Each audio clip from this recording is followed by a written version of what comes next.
Welcome to my room episode 3. Hari ini kita bareng Shao, singer-songwriter dari Jakarta. Step outside, the world is calling. It's open wide. Oke, halo Kak Shao. Halo. Sebelumnya boleh dong, tadi kan udah ngasih tahu nih siapa nih, kita lagi sama siapa. Tapi boleh dong kenalin sedikit, ceritain gimana sih awalnya tuh mutusin untuk jadi musisi. Jadi intinya sebenarnya gue dulunya 2018 tuh sempat ngerjain project musik. Cuma akhirnya akhir tahun kemarin sebelum gue 30, gue akhirnya memutuskan buat kayaknya gue harus rilis lagu dah buat diri gue sendiri. Nah, that's why gue akhir tahun kemarin nyoba buat rilis lagu sendiri. Terus akhirnya ngerilis beberapa single juga. Terus juga baru bulan lalu gue ngerilis EP. Jadi dengerin guys. Oke. Nah, kalau misalkan dari Kak Shao sendiri nih, karakter apa sih sebenarnya yang pengen kalau kenalin ke orang-orang gitu lewat musik? Karakter musik atau guanya nih? Boleh dua-duanya. Oke. Kalau musik tuh kayaknya mungkin kalau sekarang sih sebenarnya kalau gue lihat ya genre-nya juga kayak lebih ke kayak lagu agak ke alternatif, ke pop gitu ya sebenarnya. Cuma gue tuh sebenarnya emang pengen ngasih lihat bahwa gue adalah seorang singer-songwriter yang bisa bikin lagu sendiri pakai gitar, terus juga nyanyi biasa live pakai gitar gitu. Terus juga mungkin beberapa juga kayak ada lah unsur-unsur yang dikeluarkan dari adik gue tuh si Azel yang nge-produce lagu gue. Jadi mungkin kayak ya mostly sih pengen kasih lihat kayak singer-songwriter main gitar gitu.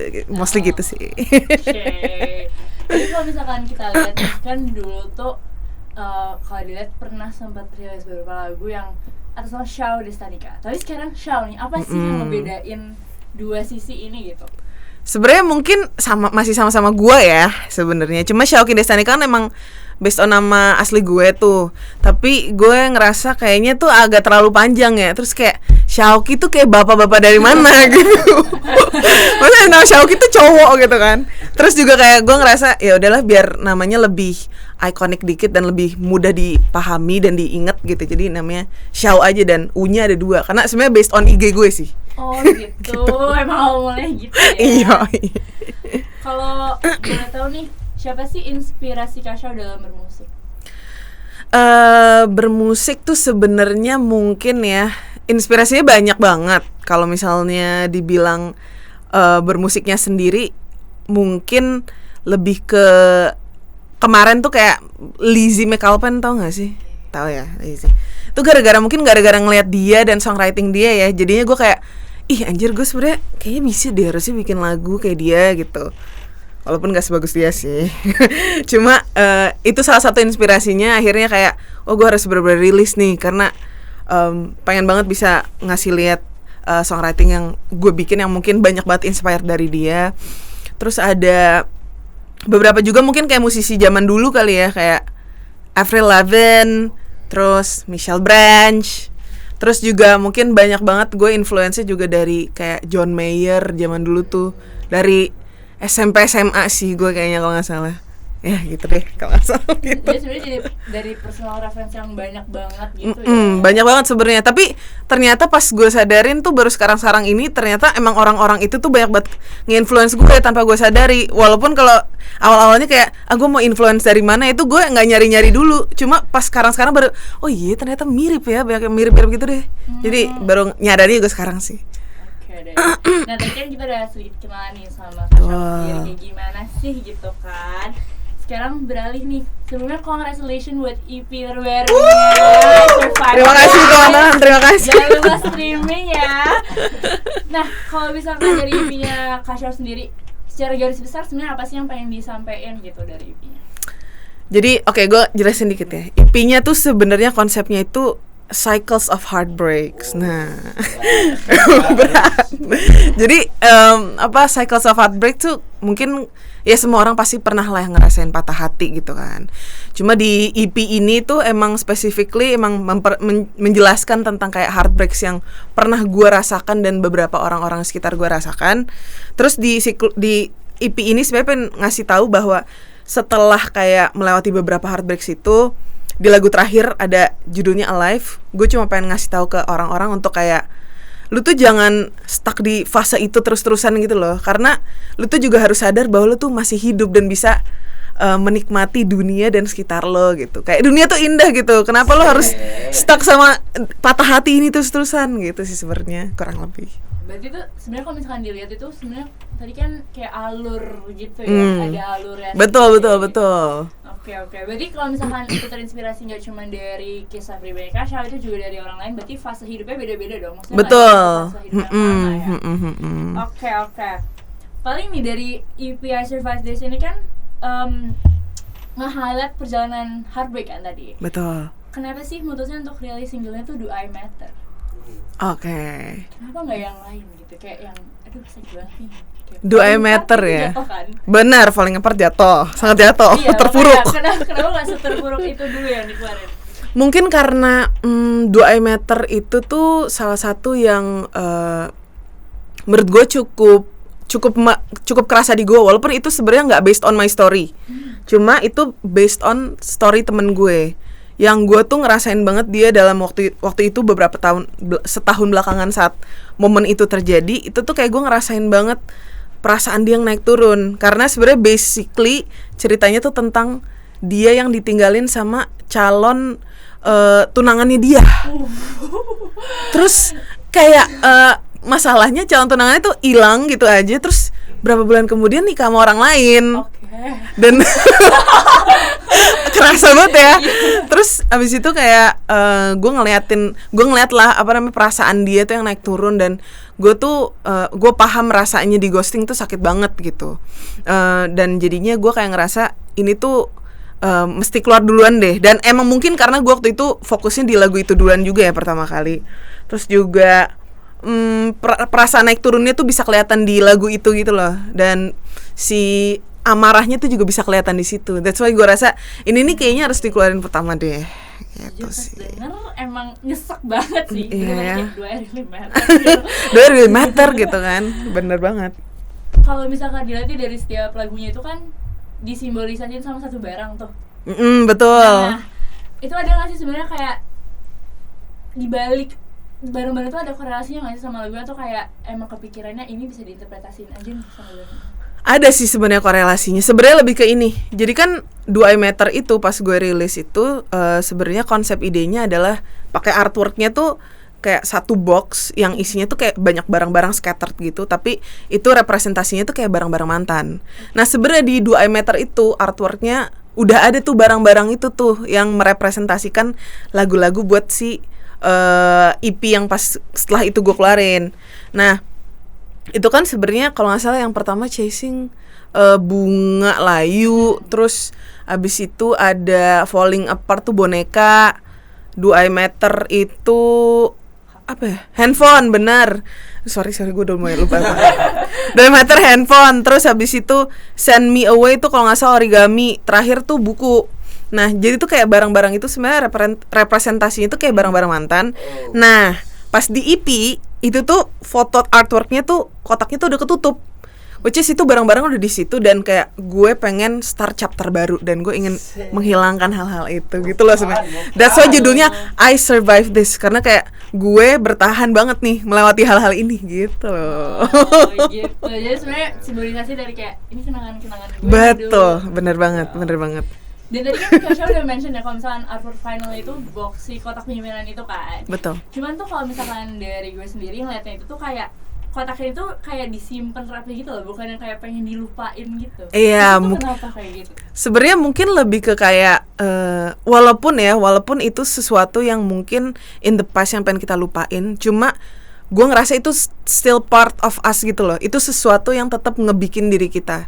That's why gue bisa kayak gini. That's why gue bisa merasakan bahwa gue ternyata gue tuh masih hidup dan gue masih bisa ngerasain sekitar gue tuh karena gue melewati fase-fase tersebut. That's why walaupun itu udah ada di gudang gitu ya, tapi itu tuh tetap jadi bagian dari diri gue, intinya gitu sih.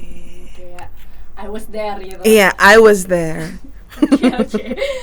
Kalau kita tarik garis mundur sedikit nih, kenapa sih ngawalin chapter dari musik ini tuh dengan cycle heartbreak tadi? Kenapa nggak mulai dengan lagu-lagu yang nyatain tentang kisah kasih yang lebih lovey gitu misalnya. Soalnya kebetulan gue ketemunya sama relationship yang aneh-aneh terus di hidup gue. Rada bodoh-bodoh gitu deh. Emang kayak gue kebanyakan relationship aneh sih. Jadi makanya kayak kalau misalnya diobrolin tuh emang mungkin ini part of gue yang gue rasa emang harus bisa ditulis. Dan kayaknya emang kecenderungan ya singer-songwriter tuh lebih sering dan lebih gampang tuh bikin sesuatu tuh yang lebih menyedihkan gitu loh. Kalau gue gitu anjir, kayak kalau misalnya ada masalah, wah lebih gampang nulis. Kalau happy, gue nulis apa dulu ya, perasaannya agak bingung gitu. Jadi kayaknya emang lebih relatable aja sih buat gue. Lebih relatable juga. Memang ini benar-benar kayak personal ya jatuhnya. Bener banget. Ngomong-ngomong soal personal favorite lagu di Kak Shawn di EP ini apa? Dari gue sendiri? Iya. Susah ya. Sebenarnya personal favorite mungkin kalau sekarang gue bisa bilang Falling Apart. Karena mungkin waktu itu kalau sekarang tuh masih nyangkut lah di otak gue.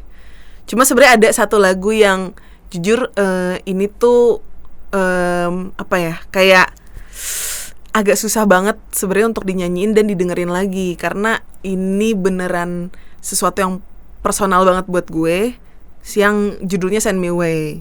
Karena tiap gue kalau dengerin lagu lagi tuh rasanya tuh kayak nggak tahu, sedih lagi sih gue, mungkin karena waktu itu gue bener-bener ada di posisi yang sangat menyedihkan gitu ya di sebuah relationship. Jadi kalau misalnya didengerin kayak anjir, gue pernah seterpuruk ini ya gitu. Jadi ya mungkin kalau dibilang sih, kalau favorit ya Falling Apart, tapi kalau yang sangat personal banget mungkin Send Me Away sih. Karena benar-benar kayak flashback banget ya. Parah itu, wah sakit hati. Tapi kan di EP ini kan ditutup dengan Alive kan. Betul. Nah, lagu Alive ini kan tadi yang Kak Shawn sendiri bilang itu disimboliskan sama buku, tanda buat kayak ke next chapter. Betul. Ngomong soal next chapter, kira-kira chapter berikut dari Kak Shawn nih apa sih yang berikutnya? Kayak pengen rilis lagu baru kah, album mungkin, atau showcase. Iya, bisa jadi mungkin, atau pengen reminiscing si Are Survive This ini dulu sih ya. Sebenarnya udah banyak planning ya. Tapi yang pertama sih mungkin planning terdekat sih emang bakal showcase dulu nih bentar lagi. Gue boleh kasih tau tanggalnya nggak sih? Boleh lah. Oh boleh, di mana? Oke. Jadi tanggal 12 Desember nanti gue bakal showcasein si EP ini di Kios Aja Chaos. Jadi ntar teman-teman datang ya, tolong yang di sini, please. Sebenarnya belum gue kasih tahu banget sih di Instagram dan lain-lain, cuma gue kasih tahu dulu deh sekarang. Sonus pertama nih.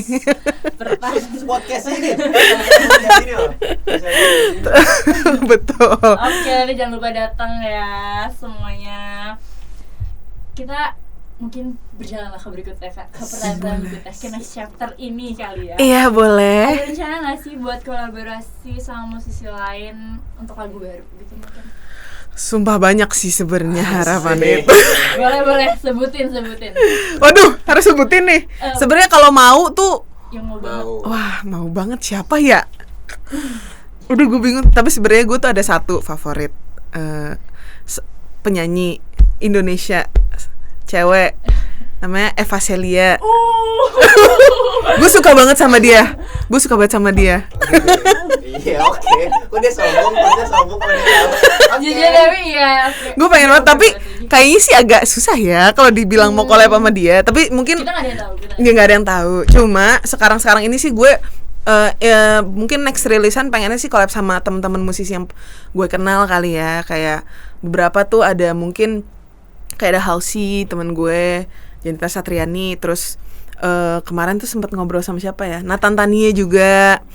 Terus ada sih beberapa, Jingga juga pengen banget kayak songwriting bareng. Intinya beberapa musisi teman-teman terdekat dulu sih, biar kayak banyak collabnya gitu. Kita doain semoga sama Eva Celia itu jadi. Amin. Kalau dari Kak Shawn sendiri ada milestone atau target personal nggak sih yang harus dicapai nih dari bermusik ini? Sebenarnya sih berjalan aja ya along the way ya. Sebenarnya gue tidak menargetkan kayak pokoknya tahun depan gue harus kayak Hindia gitu. Kayak doa sih boleh kan. Cuma ya sambil berjalan aja. Tapi gue sih mungkin berharap ya in a few years ahead ya mungkin gue bisa benar-benar mendapatkan audiens yang suka sama lagu-lagu gue, yang emang cocok sama lagu-lagu gue sih. Harapannya itu nomor 1 gue sih sekarang. Oke, next udah pertanyaan terakhir nih, cepet banget sebenarnya. Wow, gue sebenarnya masih butuh ditanya-tanya deh. Tanya. Oke, ini ice breaking question aja. Boleh. Fun question. Misalkan Kak Syau punya kesempatan untuk manggung di unusual place, kayak misalkan museum, gerbong kereta mungkin. Mau gimana sih kira-kira? Kebayang nggak kayak, aduh pengen banget lagi nih di sini, mungkin seru kali ya gitu. Waduh, anjir. Kebayang. Tapi jujur di pasar gue pernah bilang sama adek gue kayak, kita kan kemarin-kemarin kan sering lihat ya ada beberapa musisi suka banget tuh bikin konten-konten nyanyi di mana tempat-tempat aneh. Gue pernah bilang sama Hasil, Zal, apa kita bikin di pasar aja ya, pasar ikan gitu yang jualannya pasar basah. Terus dia kayak, enggak sih kata gue. Bareng-bareng. Cuma itu seru sih yang kayak gitu-gitu. Cuma waktu itu gue pernah bilang sama dia pasar sih, mungkin itu aja gue. Mungkin itu. Oke, thank you Kak Syau. Itu tadi pertanyaannya. Tapi setelah pertanyaan ada game sedikit nih. Boleh. Gamesnya tuh this or that. Jadi nanti kita bakal ngasih 2 kata, Kak Syau harus pilih salah satu. Oke? Oke. Harus cepet nggak jawabnya, Pak? Kayak Enggak harus. oh ya. Ya udahlah ya, gue terlalu overthinking nih. Oke, kita mulai ya. Yang pertama, Lizzie McAlpine atau Michelle Branch? Kayak mungkin kalau sekarang Lizzie deh. Lizzie, oke.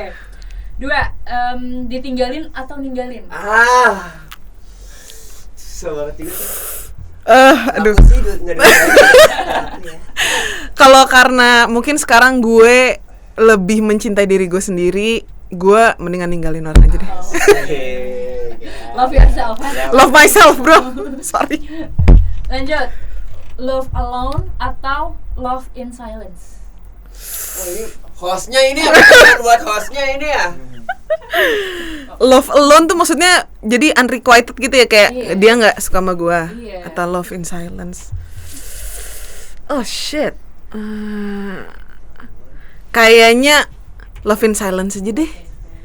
Kayak agak menyakitkan kalau gue tetap masih suka gitu, tapi orang yang gak suka kayak ngapain gue masih love him gitu. Terus falling too fast atau healing too slow? Susah. Kayak falling too fast aja deh. Falling too fast. Soalnya biar kayak gue tuh harus kasih kayak pukulan dulu gitu loh buat sadar gitu. Kayak mending itu dulu deh. Okay. Jadi healingnya lebih cepet gitu. Lanjut. Kalau soal genre, mendingan pop atau blues? Mungkin ya. Oh shit, susah lagi. Tapi kayak mungkin kalau misalnya lebih gampang gue pop aja deh. Karena pop lebih mudah lah untuk gue memahaminya gitu. Lebih luas ya. Lebih luas juga, betul. Oke, terakhir. Do I matter atau alive? Oh. Kalau sekarang gue mending bilang alive. Alive. Oke, udah ready. Iya. Thank you Kak Syau. Di bareng Maru. Thank you, Maru.